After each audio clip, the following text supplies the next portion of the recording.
It takes a lot of bravery to be an artist, and today we're putting some very courageous artists front and center.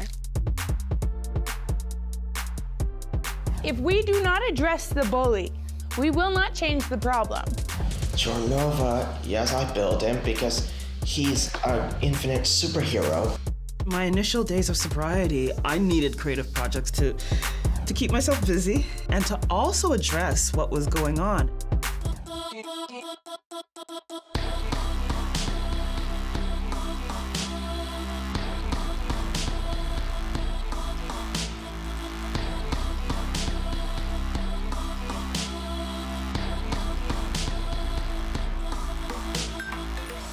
Hello and welcome to CBC Arts Exhibitionists, your weekly adventure through the Canadian art scene. I'm your host, Amanda Paris.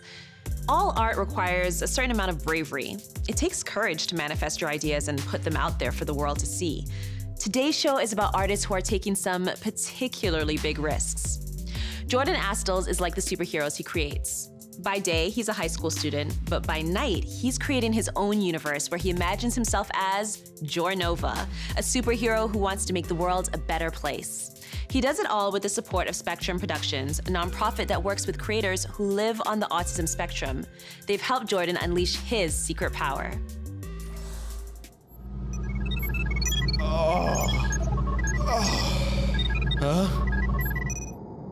Where are we, guys?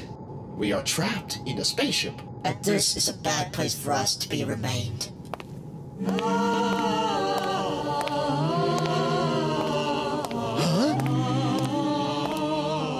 Hello, portal bot. Remember me? The Dark Red? My name is Jordan Astles. I'm a movie maker and I work in Spectrum Productions, and these guys are my characters. Start with June 2018 is my end of school and I'm free. I stayed in home base as my own class with the teachers because I can't go any class because of too many bad boys all over the place who is just messing around in the class. So I stayed in home base. That's quite peaceful. I come to Spectrum because Dan had a call with me and being invited so I can see what's going on, and I thought it was rough in the beginning, but I'm starting to get along with it. It's Spectrum Productions where autistic children, or normal children, could make their own movies to show to anyone. We have no powers. Oh, don't worry, I can help you with that.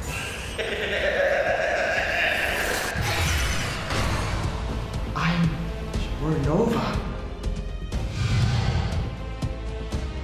Girolami, yes, I built him because he's an infinite superhero. Girolami wants to make the world a better place permanently. Sickness and death and hatred will be finished. That's Girolami's destiny. That's my destiny. Live from bad things around me and being protected by my parents. Because I can't do the big things alone, like alone in an apartment. So I decided to stay with my parents as long as I can. My power is to make movies, draw pictures, and protect my family at all costs. Open Callaway. Yes!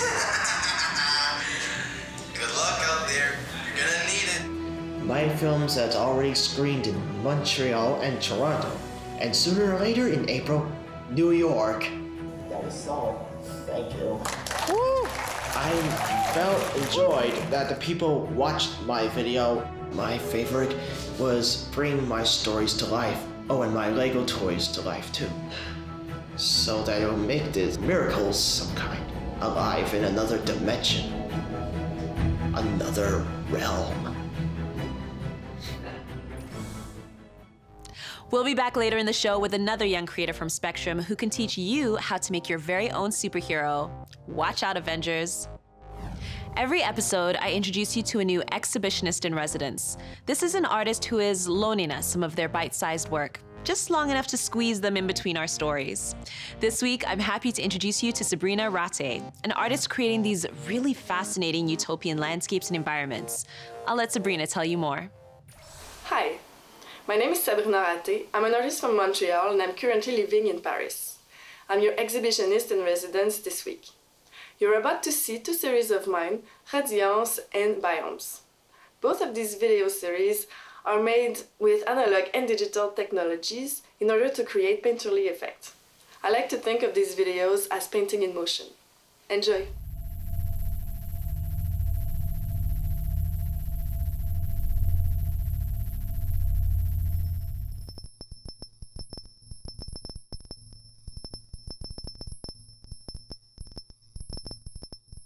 Our theme for today's episode is bravery, and that's definitely what's required when you're armed with a chainsaw and a block of wood and given only 90 minutes to create a sculpture good enough to win a competition.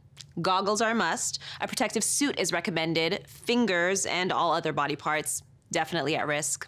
Please meet Paul Frenette, master chainsaw sculptor. My name is Paul Frenette. I'm a chainsaw carver from Ontario, Canada.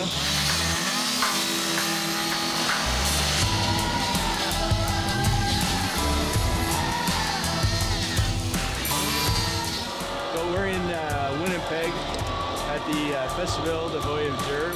Basically, we have quick carve challenges that we put on in our shows, and they can range anything from 30 minutes to about 2 hours. And it really gives the audience, a view into how carvings are done and how quickly we can do them.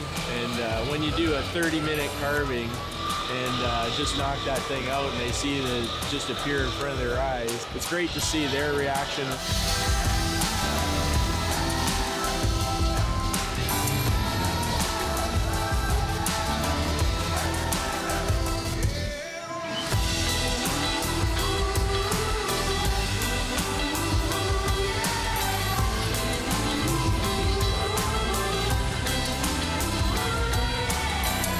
Chainsaw carving is imagination sculpted into reality. It's basically taking my imagination from reading books and everything, and then, taking it and putting it into the wood and making it a reality so that people can see it. It's like when you look at a great big orc or a gargoyle, it comes to life when, like a 8-foot, 10-foot carving, and it's just like, Rawr! People walk by and you're like, whoa, look at that.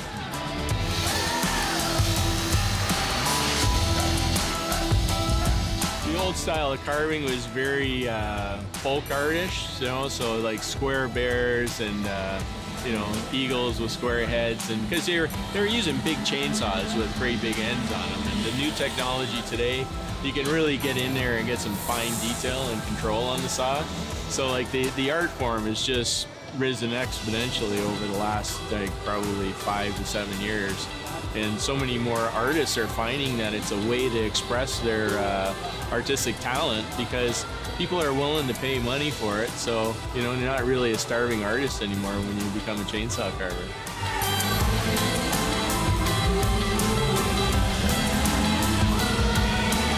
This carving's a little bear stuck in a log. It's a fun piece to do. I signed the bottom. I'm not sure if you can see it. You really can use a chainsaw like a paintbrush. So I signed that with the chainsaw.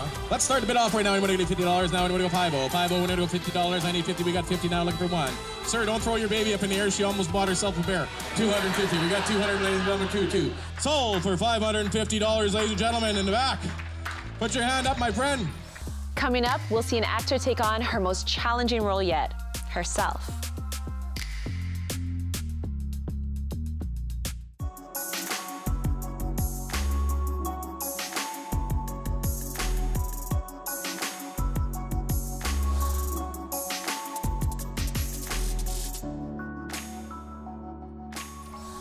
Welcome back. Outside of hosting TV and radio shows, sometimes I write plays. Some of those plays are inspired by personal experiences, and that process of digging deep and coming to terms with hard memories can be torturous, but also so cathartic. Raven Dauda is one of my theater mentors, and now she's going through her own healing process on stage. With her new play, Addicted, Raven is inviting us into the space where she learned to heal. I was a closet drinker for so long. Like, it was a very habitual thing. And then it crept up to the point where I just didn't feel good about myself. Hey. My initial days of sobriety, I needed creative projects to keep myself busy and to also address what was going on. This play closely follows my experience. Hi, I'm Raven Dauda. I'm the writer, creator of Addicted.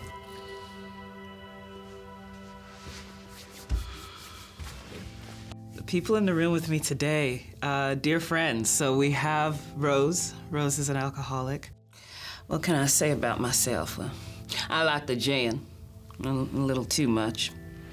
They say it turned me into a bitch, but honestly, honey, I did not need the alcohol for that. Yeah. We have Vance. His substances of choice are cocaine. He also has gambling addictions as well as sex addiction. Okay, some words of advice, right? For people like us, abstinence is the only way. The sooner you accept that, the better. 2, do the work, because that's the only way things change. Yeah, you know, as lame as some of the exercises may seem, they serve a purpose and actually work. 3, and I can't stress this, nobody's coming to rescue you. We have Jessie, a Dubliner from Ireland. My family, they seem to think I've got a serious problem and that I can't seem to let go of my joystick. Sorry. Oh. He represents more of the internet and the gaming addictions, as well as the opioids, too. So what about you, love? What brings you here? And Penelope. So Penelope closely resembles myself. Hers is alcohol addiction. Sorry, day 1, so I'm a little, a little nervous. I mean, if I'm being honest, a part of me really doesn't think that I should be here. I don't think I belong here. Yes, I drink a lot, but I don't.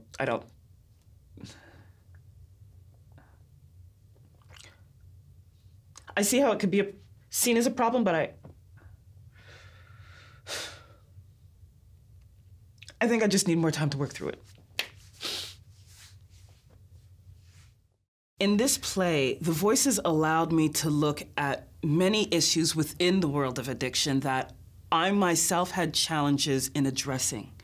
When in dealing with my own addiction of alcoholism, there was a lot of denial going on, you know? And I found that I just avoided and evaded things. That's what the alcohol did. It just helped me to forget about the problems. But through the characters, it allowed for me to have compassion, to be able to remove myself from it and look at these issues in a real way and give voice to it where it freed me.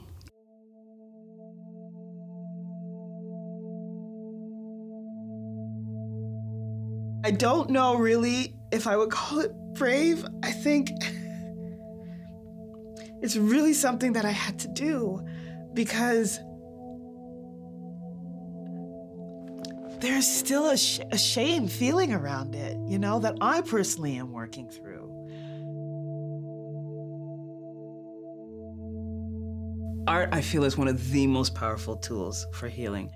So that's what I find this play does. And each time though I revisit it, I'm a bit more grounded. I'm a bit stronger, you know? I'm making that peace, making more of the peace with that, you know, that wounded part of myself within.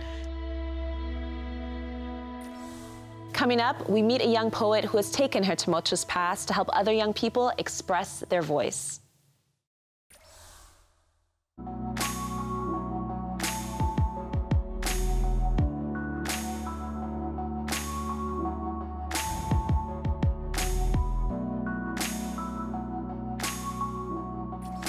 Welcome back. Adults often assume that there are some topics that are too advanced for kids to explore. But our next artist, Zoey Roy, disagrees. It's the hard topics, the ones that make people uncomfortable, that she brings to children in her work as a poet and arts educator. It can be scary for adults to talk to kids about big topics like bullying and racism, but Zoey faces that challenge head on. I read some of your poems, so I know that all of you are writing poems. So today what we're gonna do is we're going to write a song together. And even if you're like, oh, I don't like rap, or any excuse that you can possibly come up with, we're still gonna do it because you're still gonna learn skills that can be translated into other forms of writing, okay? My name is Zoey Roy. I'm Cree Dene Métis, a member of Peter Ballantyne Cree Nation. I'm a poet and a community-based educator based out of Saskatoon, Saskatchewan. I write poetry to send a message to the world, perhaps as a way to unify people, for people to see different perspectives of how the world works, recognizing that our voice might not be the most important one, but how our voices can unify to be better for everyone. And I'll stand with you and pray and struggle and bleed. They tried so hard to bury us, they didn't know that we are seeds. They tried to take our language, and here we speak peace. Like all 13-year-olds, I had all of the answers, and my parents did not. So with all the pride in the world, I ran away from home. And within a week, I found myself incarcerated. I was left with only myself, and I had to reflect on the life that I wanted to lead and who I wanted to be. And that was really where I found music and poetry. On the streets, it felt like a lot of Indigenous people were impoverished. It felt like it wasn't a coincidence that we didn't have agency in our own voice. It didn't seem like a coincidence that so many people who were non-Indigenous had so much decision-making power over our lives. And I really thought that there was more to life than that. It hurt my feelings that I had to write this, but we kind of have to go there because we're talking about racism, right? We can't talk about anti-racism without talking about racism, right? Maybe have you or someone you know or care about ever been bullied? Yeah? If we do not address the bully, we will not change the problem. I teach all children that they matter, that they're important, that they belong, because that's what I've been taught by my mentors. That's what matters. If we believe that we matter, that we're important, that we belong, what can we do with our life is endless. And that's why I share their voice. Take action. Take action. And what kind of actions can we take to make sure that everyone's treated well? I like how you said about simple things. 5, 6, 7, 8. Racism is real and it happens in the world. It comes and it takes the boys and the girls. Throughout the last 7 years, my audience has just gotten bigger and bigger and bigger, and that shows me that the message of hope and the importance of voice is becoming that much larger as well. We have leaders like that right here with us now. Leaders like Zoey Roy. Zoey reinvented her own life and has been transforming the lives of other people ever since, and challenging those around her, including her leaders. We will take us. The students talked about how simple things are the answer. You can do simple things, I can do simple things, let's all do simple things. And then we don't put all of the pressure on ourselves. We can share the burden, and thus making our communities and the world a better place for everyone. I never get tired of seeing how powerful art can be in the classroom. At the start of the show, we took you to Spectrum Productions, the nonprofit organization that works with young filmmakers on the autism spectrum. Now I want you to meet Robert Girolami. He's gonna teach us how to design the bravest character of all, the superhero who saves the world. Welcome to Spectrum Productions. My name is Robert Girolami, and today I'm going to teach you how to make your own superhero or supervillain. Step 1, creating your own superpower. For example, it can be super smarts, controlling electricity, or my personal favorite, using magic. Bat Swarm!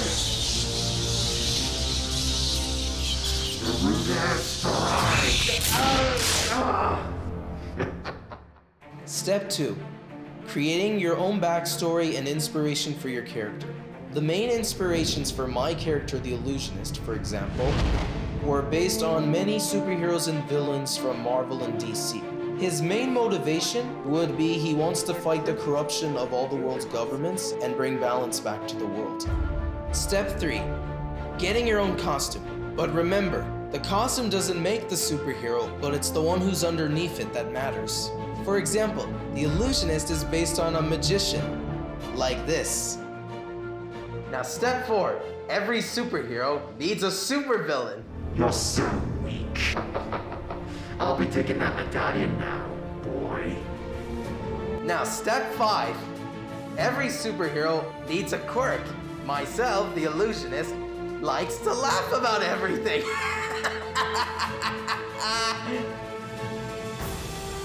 Finally, step 6. Now heroes and villains have everything they need to save the world or simply destroy it. I'm the illusionist. Good night and go.